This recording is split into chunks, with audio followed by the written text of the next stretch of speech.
বেরিয়ে পড়েছি আমার যে সোলো রাইড তার উদ্দেশ্যে। আবার একটা ট্রিপ, ওই কালো পিচ রাস্তা ধরে দুরন্ত গতিতে এগিয়ে চলা। এবারের গন্তব্য এত সময় নিশ্চয়ই বুঝে গেছেন, উত্তরাখণ্ডের আদি কৈলাস। হ্যালো ফ্রেন্ডস, আরম্ভ করে দিলাম এবারের আমার উত্তরাখণ্ড যাত্রা।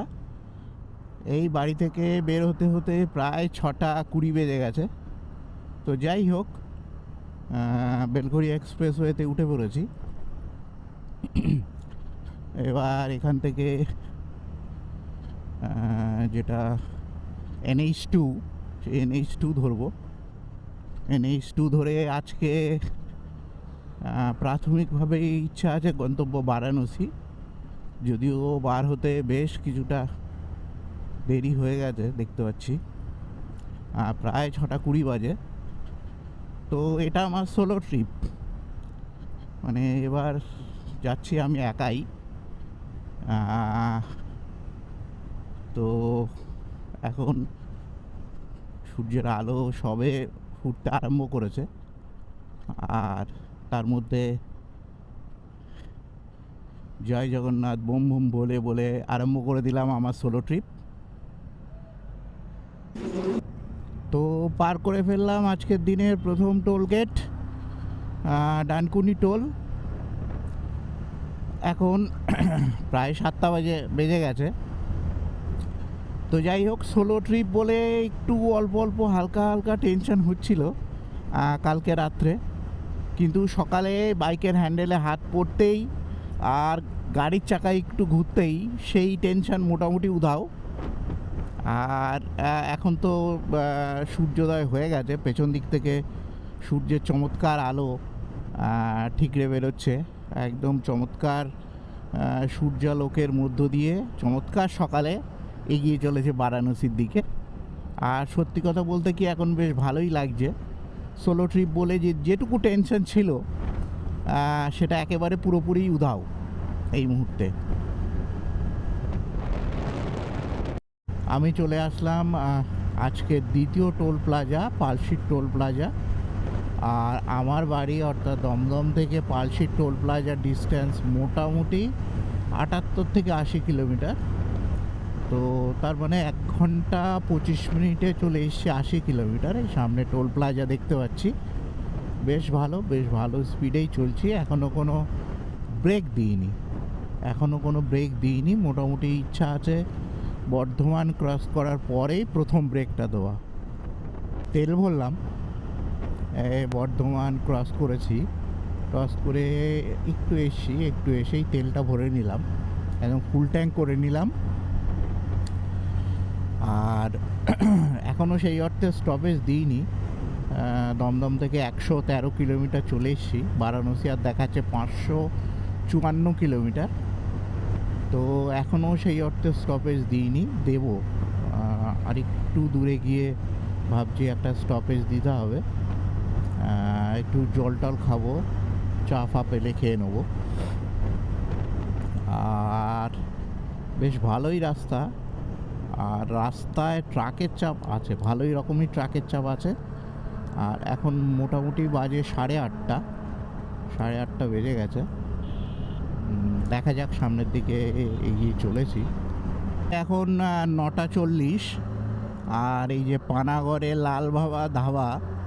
লালবাবা হোটেল বলবো, লালবাবা হোটেল থেকে একটু ব্রেকফাস্ট করলাম, বাটার টোস্ট, আর জল টল খেয়ে একটু হাইড্রেটেড হয়ে আবার রওনা দিয়েছি। আবারও বেশ কিছুটা চলবো। আর আজকে যেটা গন্তব্য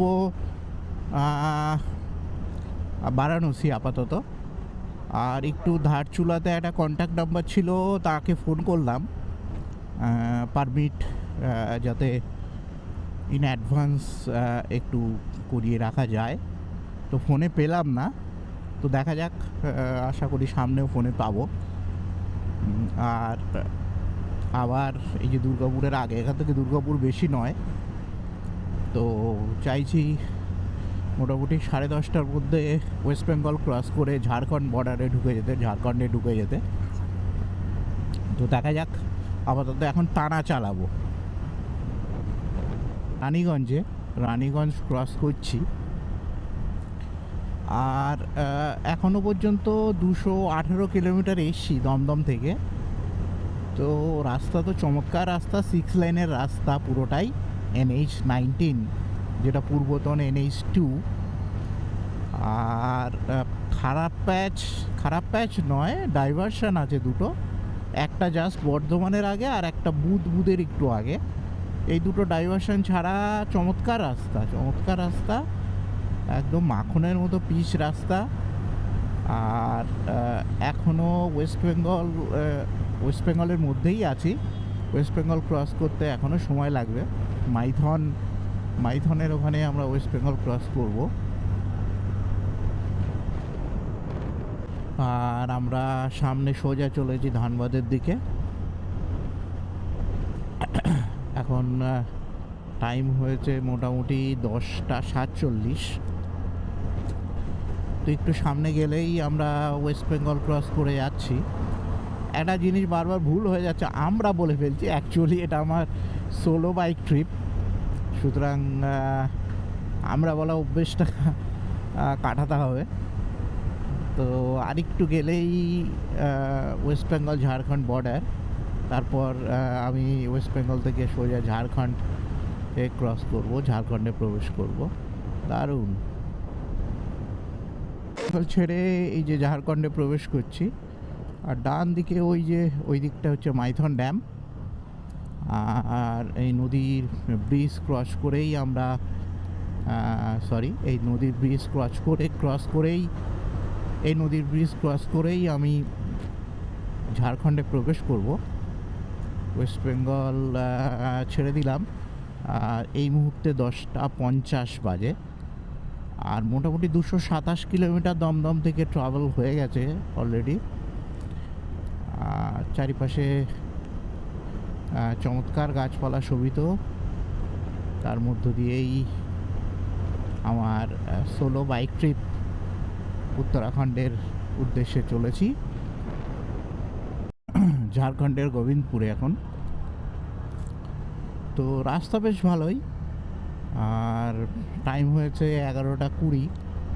তবে ঝাড়খণ্ডে কিন্তু যারা বাইক চালাচ্ছেন বেশিরভাগেরই মাথায় হেলমেট নেই, এবং ট্রাফিক নিয়মকানুনও কিন্তু খুব শিথিলতা, এবং ট্রাফিক পুলিশ তো চোখেই পড়েনি এখনও পর্যন্ত। ঝাড়খণ্ড ঢোকার পর প্রায় অনেকটাই চলে এসেছি, কিন্তু কোনো ট্রাফিক পুলিশ দেখিনি। সামনে রাস্তার ভিউ দারুণ দেখাচ্ছে। আর ওই যে সামনে ছোট ছোট টিলা পাহাড়, যেটা ঝাড়খণ্ডের ছোটনাগপুর মালভূমির বৈশিষ্ট্য, আর তার বুক চিরে একদম কালো রাস্তা, আর আমি চলেছি সামনের দিকে। দারুণ দারুণ দারুণ দারুণ দেখাচ্ছে। ও, এমনিতে ঝাড়খণ্ড আমার অন্যতম প্রিয় রাজ্য, এর প্রাকৃতিক সৌন্দর্যের জন্যই অবশ্যই। আর এই ঝাড়খণ্ডের মধ্য দিয়ে যে হাইওয়ে দিয়ে আমি ছুটে চলেছি বারাণসীর দিকে, এটাও একটা আলাদা মানে অনুভূতি বলা যায়। অনুভূতি শুধু নয়, আর চারিপাশে হাইওয়ে হলেও চারিপাশে কিন্তু বেশ ভালো গ্রিনারিজ আছে। এই গ্রিনারিজের জন্য খুব ভালো লাগছে। ওয়েস্ট বেঙ্গলের মধ্যে যে হাইওয়ে, সেখানে কিন্তু সেটা অনেকটা ন্যাড়া, কিন্তু এখানে যে হাইওয়েটা আমি পাচ্ছি বেশ গ্রিনারিজে ভর্তি। ছোটনাগপুর মালভূমির ছোট ছোট টিলা দুপাশেই আছে, আর তার মধ্য দিয়েই ন্যাশনাল হাইওয়ে ছুটে চলেছে। আর আমিও চলেছি কৃষ্ণনাথ হিল। ওই যে সামনে, ক্যামেরায় হয়তো অতটা দেখা যাচ্ছে কিনা জানি না, সামনে এই ডান দিকে সাদা যে মার্বেলের মন্দিরটা দেখা যাচ্ছে, ওটাই সম্ভবত জৈন মন্দির, পরেশনাথ হিল। এবং এই ডান দিকের এটা পরেশনাথ হিল।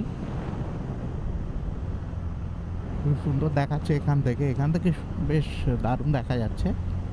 তো জানি না ক্যামেরায় কতটা আসছে। বেরিয়ে পড়েছি আমার যে সোলো রাইড তার উদ্দেশ্যে। আর এই মুহূর্তে দাঁড়িয়ে রয়েছি একদম ওই যে বাঁদিকে দেখা যাচ্ছে পরেশনাথ হিল, আমি দেখাচ্ছি একটু পরে, এবং উপরে ওই যে জৈন মন্দিরটা দেখা যাচ্ছে। তো সকাল থেকে এখনো পর্যন্ত প্রায় 310 কিলোমিটার রাইড করা হয়ে গেছে আমার। তো এই মুহূর্তে পরেশনাথ হিলের একদম পাদদেশে দাঁড়িয়ে রয়েছি। আর আমার আজকের গন্তব্য বারাণসী। আর এবারে সোলো ট্রিপ আমার উত্তরাখণ্ড, মানে আদি কৈলাসের উদ্দেশ্যে। সেই জন্য জাস্ট একটা রেস্টের জন্য এখানে দাঁড়িয়ে রয়েছি। আর একটু পরেই এখান থেকে দেখাবো পরেশনাথ হিল থেকে জৈন টেম্পলটা কত সুন্দর দেখাচ্ছে। আর সেই পরেশনাথ হিলের একদম পাদদেশে দাঁড়িয়ে রয়েছি। আর এখন বাজে প্রায় 12টা 10। তো অনেকটাই রাইড করলাম সারা সকাল থেকে। তো এখনও লাঞ্চ করিনি, লাঞ্চ করবো একটু পরে। দেখাই আপনাদের একটু পরেশনাথ হিলটা। এই পরেশনাথ হিলের পাদদেশে। আর ওই ওপরে ছোট্ট জৈন টেম্পলটা সাদা দেখা যাচ্ছে, একটু জুম করে দেখানোর চেষ্টা করছি।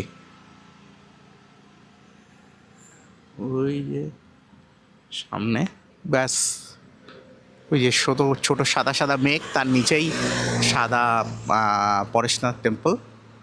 খুব সুন্দর দেখাচ্ছে এখান থেকে, চোখের দৃষ্টিতে তো খুব ভালো দেখাচ্ছে। আর এই যে আমার গাড়ি, আমার সোলো ট্রিপ। আধ ঘন্টার একটা ছোট্ট বিরতি নিলাম। আধ ঘন্টার ছোট্ট বিরতি নিয়ে আবার রওনা হলাম। আর এখন এখান থেকে বারাণসী আর দেখাচ্ছে 367 কিলোমিটার। 367 কিলোমিটার বারাণসীর ডিস্টেন্স এখান থেকে। দেখা যাক কত সময় লাগে। আর এখনও লাঞ্চ করিনি, লাঞ্চে সামান্য কিছু হয়তো খাবো, দেখা যাক। আর এখন বাজে হচ্ছে 12:30। 12টা নাগাদ দাঁড়িয়েছিলাম, আধ ঘন্টা একটু রেস্ট নিয়ে, একটু বিশ্রাম নিয়ে, জল টল খেয়ে আবার রওনা হচ্ছি বারাণসীর পথে। একটু আখের রস খেতে দাঁড়ালাম। আসলে ট্রাভেল করার সময় আমি দুপুরে খুব একটা বেশি কিছু খাই না। তো এখানে আখের রস খেতে দাঁড়ালাম, দেখি আখের রস খেয়ে নিই। 20 টাকা বলছে, দেখা যাক কীরকম হয়।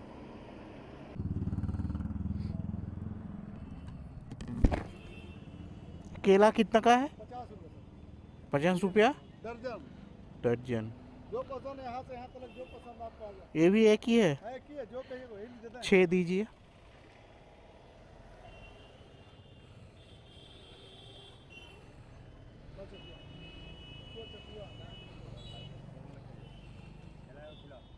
और ये छोटा एप्पल? ये सेब से बढ़िया रहेगा, ये सेब बढ़िया, और ये सेब कहिएगा तो यही दे देंगे। ये कितना का है? ये कितना? 80 रुपये किलो, 100 रुपये किलो। जो कहिएगा 100 दे देंगे, हमको कोई मतलब नहीं है। छोटा ही अच्छा है, ये छोटा छोटा दीजिए। नहीं, हम देते ये रख दीजिए। ये खराब दे रहे थे सर। नहीं, खराब नहीं है, खराब नहीं है। चलो तुमको खिलाते वहाँ। अच्छा खो। ज़्यादा नहीं चाहिए। कितना, आधा किलो?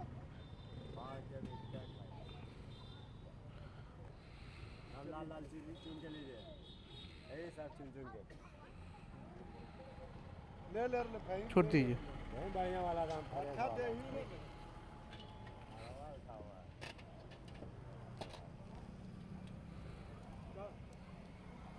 चल रही है। एक मिनट है भाई।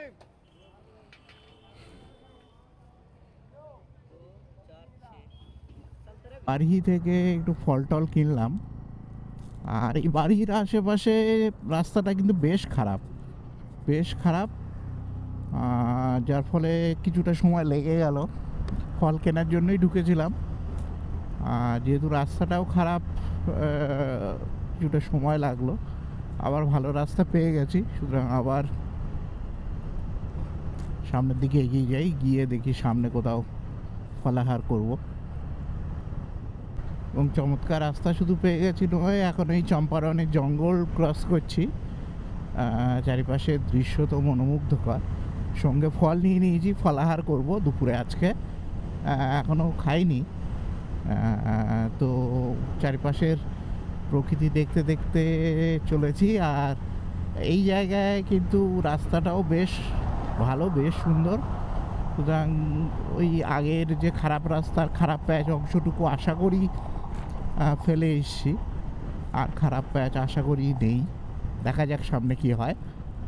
খাওয়া দাওয়া বলতে কলা কিনেছিলাম ছটা কলা, আর সামান্য কিছু আপেল কিনেছিলাম, যদিও আপেলগুলো খুব একটা ভালো নয়। তো সেই ফলাহার করলাম। মোটামুটি ফলাহার করে আবার বেশ কিছুক্ষণ চলতে পারবো। আবার চলা আরম্ভ করেছি দুপাশের চমৎকার পরিবেশের মধ্য দিয়ে। আর একদম আলো সামনে থেকে আসছে, আলোর ছটা সামনে থেকেই আসছে এইবার।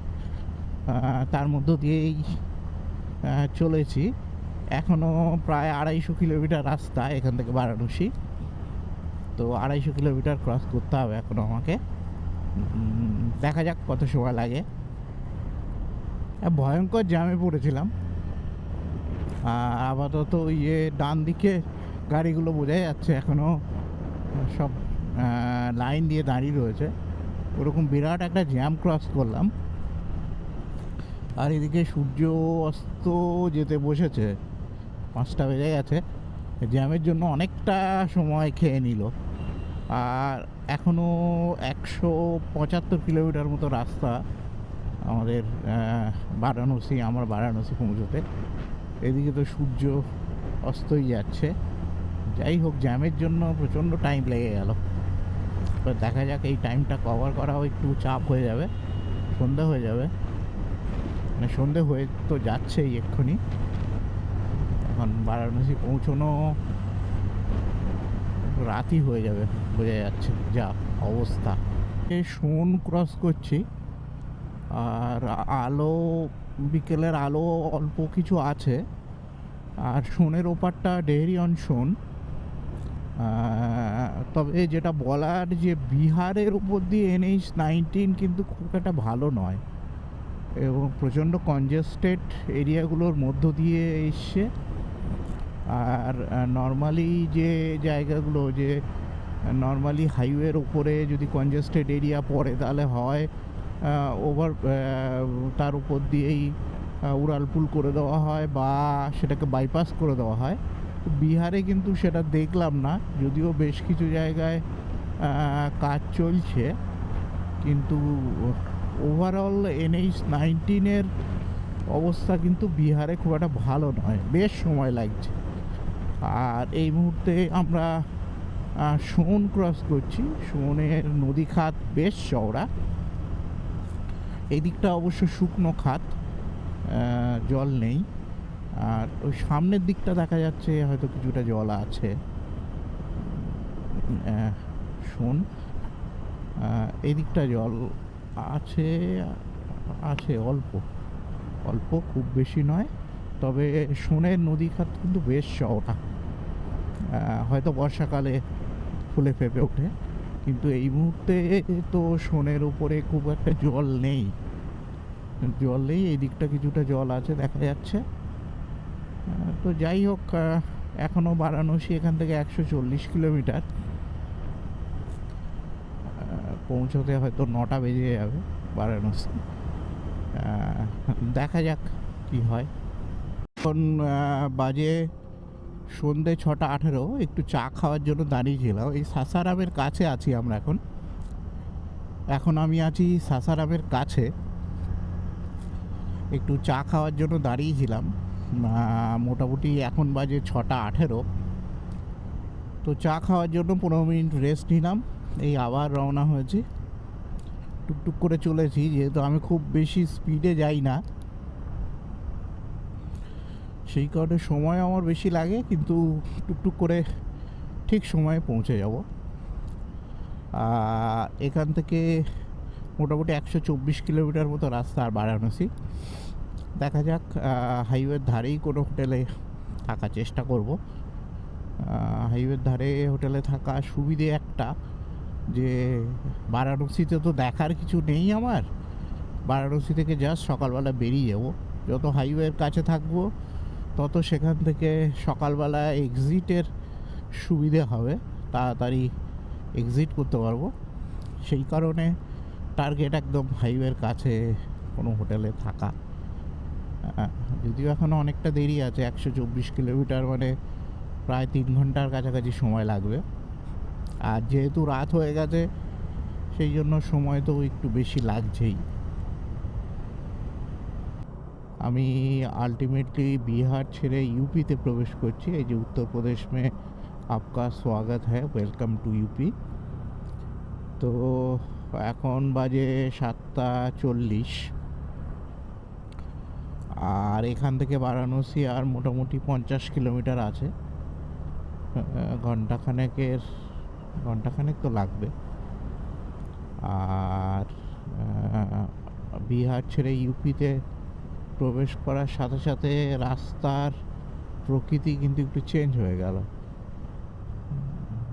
বিহারে দেখলাম যে ন্যাশনাল হাইওয়ে সেগুলোর কাজ প্রচুর হচ্ছে এবং প্রচুর ডাইভারশন, প্রচুর কনজেস্টেড,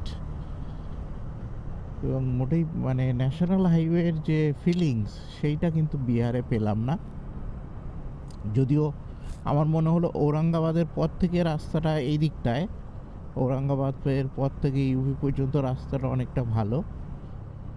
আর এখন ইউপিতে প্রবেশ করেছি এবং একটা ভালো জিনিস এখানে দেখতে পাচ্ছি, জানি না কতদূর এটা আছে। এখানে কিন্তু স্ট্রিট লাইট আছে, অর্থাৎ রাস্তা আলোকমালা সজ্জিত। এটা একটা খুব ভালো বিষয়।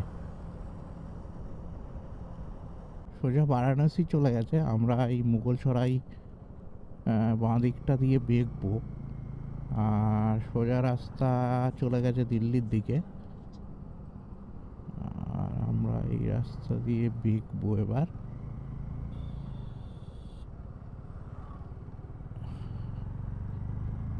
বেঁকে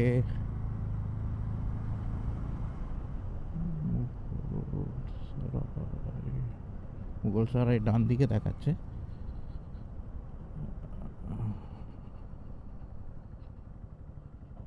মনে হচ্ছে রাস্তা ভুল করে ফেলেছি। কিছুটা রাস্তা ভুল করে রাত প্রায় 9টা নাগাদ বারাণসীর রুদ্রাক্ষ হোটেলে গিয়ে উপস্থিত হলাম। রাত্রে এত ক্লান্ত ছিলাম যে খেয়ে দিয়ে জাস্ট ঘুমিয়ে পড়লাম। তো প্রথম দিনের অভিজ্ঞতা এই পর্যন্তই থাক বন্ধুরা।